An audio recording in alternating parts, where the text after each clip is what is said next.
Si Lando at ang duwendeng tagapangalaga ng panabong. Sa bayan ng San Roque, sa gitna ng mga bundok at palayan, may isang lalaking kilala sa halos buong probinsya. Si Lando Matanglawin Almeda. Hindi siya politiko, hindi rin artista, pero kilalang kilala dahil sa sabungang walang talo. Tuwing linggo, kapag may sabong, nagkakagulo na sa palengke. Ang mga tao ay nagsisiksikan, nag-aabot ng pera, sumisigaw ng pustahan. At sa gitna ng lahat, si Lando, palaging nakangiti. Ang mga manok niya ay mga panabong na galing pa raw sa ibang bansa, mga inalagaan ng pinakamagaling na breeder. Pero higit sa lahat, may lihim siyang tinatago. Sa ilalim ng kanyang barong, nakasabit ang mutyang berde, bilog, makintab, at sinasabi nga nagbibigay ng swerte. Pinagkakatiwalaan niya ito ng higit pa sa sariling dasal. Hanggat suot ko to, sabi ni Lando, wala akong talo. At totoo nga, sa loob ng 7 taon, wala pang manok ni Lando ang natalo. Kaya't dumami ang kanyang pera, lupa at mga tauhan. Ngunit habang lumalago ang kanyang yaman, lumalaki rin ang kanyang kayabangan. Isang umaga sa sabungan, mainit ang araw nang dumating si Lando sa sabungan. Dumagundong ang sigawan ng mga tao. Lando! Panigurado, panalo na naman yan! Sigaw ng mga mananaya. Sa kabilang dulo ng sabungan, isang matandang lalaking payat ang tahimik na nakaupo. Madungis ang damit, may suot na lumang sombrero at bitbit ang isang puting manok na tila may sugat sa pakpak. Napansin ito ng mga tauhan ni Lando at nagtawanan. Greater than, ha ha ha! Tatapat mo yan kay Matanglawin? Manok mo mukhang pang-adobo, di pang sabong. Ngumiti lang ang matanda. Tahimik, pero matalim ang tingin. Subukan lang natin, mahinahon niyang sabi. Nang magsimula ang laban, walang gustong pumusta sa matanda. Lahat kay Lando. Sino ba naman ang lalaban sa walang talo? Ngunit nang lumipad na ang 2 manok, biglang nagbago ang ihip ng hangin. Ang puting manok ng matanda ay hindi matamaan.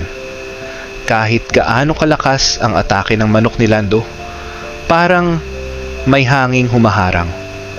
3 palu pa lang, biglang bumagsak ang manok ni Lando. Patay, tahimik ang sabungan. Walang makapaniwala. Si Lando mismo'y napatulala.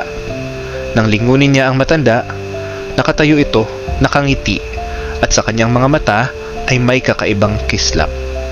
Hindi lahat ng laban kailangang pagyamanin, sabi nito bago tumalikod. Iniwan niyang nakahandusay ang manok ni Lando at isang maliit na batong berde sa lupa. Ang simula ng kababalaghan kinagabihan, hindi mapakali si Lando. Hinahanap niya ang kanyang mutya, ngunit nang makita niya ito, tila naglalaho ang kintab. Pinunasan niya, pero para bang may duming hindi matanggal. Habang nakahiga, may narinig siyang mga yabag sa labas ng bahay. Pagbukas niya ng bintana, nakita niya sa ilalim ng buwan. Ang matanda sa sabungan, ngayon ay kasing liit ng bata, nakaupo sa poste ng bakod. Anong kailangan mo? Sigaw ni Lando, nanginginig. Ngumiti ang matanda. Ang hindi mo nire-respeto, ngayon ang magtuturo sa iyo ng leksyon. Pagkasabi nito, nawala siya, kasabay ng pagpatay ng ilaw sa buong bahay. Kinabukasan, namatay ang isa sa mga alaga niyang manok. Walang sugat, walang dahilan. Sumunod na araw, 5 pa. At gabi-gabi, naririnig niya ang mga tunog ng tila tawa ng bata sa ilalim ng sahig. Pagbabalik sa sabungan lumipas ang 1 linggo, humina ang loob ni Lando. Pero ayaw niyang magpatalo, kaya't bumalik siya sa sabungan, dala ang bagong panabong, pinakamaganda, pinakamalakas. Habang naglalakad siya papasok, napansin niya ang itim na manok na pag-aari ng matanda. Ngayon ay may ibang tagapangalaga. Isang binatilyong payat na may berdeng mata. Nasaan ang matandang iyon? Tanong ni Lando. Wala na po, sagot ng binatilyo. Ako na ang tagapangalaga niya. nagsimula ang laban. Muli, lahat ng tao ay pabor kay Lando. Ngunit tulad ng dati, isang palo pa lang, natumba agad ang kanyang manok. Lumingon siya sa binatilyo. Ngunit naglaho ito sa gitna ng usok ng sabungan. At sa sahig, nakita niya ulit ang batong berde. Ang pagbagsak ni Lando, dahil sa sunod-sunod na pagkatalo, nagsimulang iwan siya ng mga tauhan. Nabenta ang lupa, naubos ang pera, at ang mga tao ay tumigil ng maniwala sa kanyang swerte.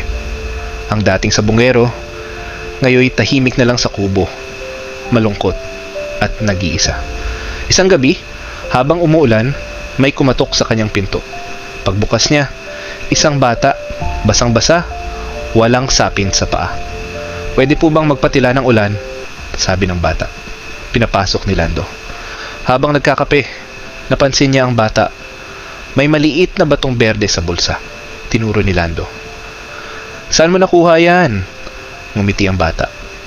"Ibinigay ng lolo ko," sabi niya. "Bantayan ko raw ito hanggang sa dumating ang taong handang magbago." Biglang tumulo ang luha ni Lando. "Bata, sino ba ang lolo mo?" Ngumiti ang bata. "Isang duwende. Dati raw siyang nakatira sa ilalim ng bahay ng isang sabongero. Tumigil ang ulan. Nang lumingon si Lando, wala na ang bata. Sa kanyang lamesa, naiwan ang mutyang berde. Ngayon ay muling kumikislap." Ang pagbabago kinabukasan, nagising si Lando na parang may bagong sigla. Lumabas siya ng bahay at dinalaw ang mga dating manok. Sa mga natirang buhay, inalagaan niya ito hindi para sa laban, kundi para sa buhay. Araw-araw, nagdidilig siya ng halaman, nag-aalaga ng hayop, at unti-unting bumalik ang ngiti sa kanyang muka. Hindi na siya tinatawag na matanglawin, tinatawag na siyang Mang Lando, ang dating sabongero na ngayon ay tagapangalaga ng mga ipon. Isang taon, pagkatapos isang araw, habang naglalakad siya sa tabi ng ilog, nakita niya ang puting manok, ang manok ng matandang duwende. Tahimik itong tumitig sa kanya. May liwanag sa paligid nito, parang sinag ng araw na may halong berde. Lumapit si Lando. "Salamat," bulong niya. At sa hangin, tila narinig niya ang tinig ng matanda. Ang tunay na panalo ay yung marunong matalo. Lumipad ang puting manok at sa bawat hampas ng pakpak nito, tila naglalaho ang lahat ng kasamaan sa puso ni Lando. Aral ng kwento sa bawat laban ng buhay, hindi laging pera o agimat ang magdadala ng tagumpay. Madalas, ang kababaang loob at kabutihang puso ang tunay na sandata. Ang duwende ay hindi kalaban, kundi paalala na may bantay ang kabutihan. At ang dating sabongero, natutong tumaya hindi sa manok, kundi sa tamang asal. Ang swerte ay dumarating, pero ang kabutihan, yan ang nananatili.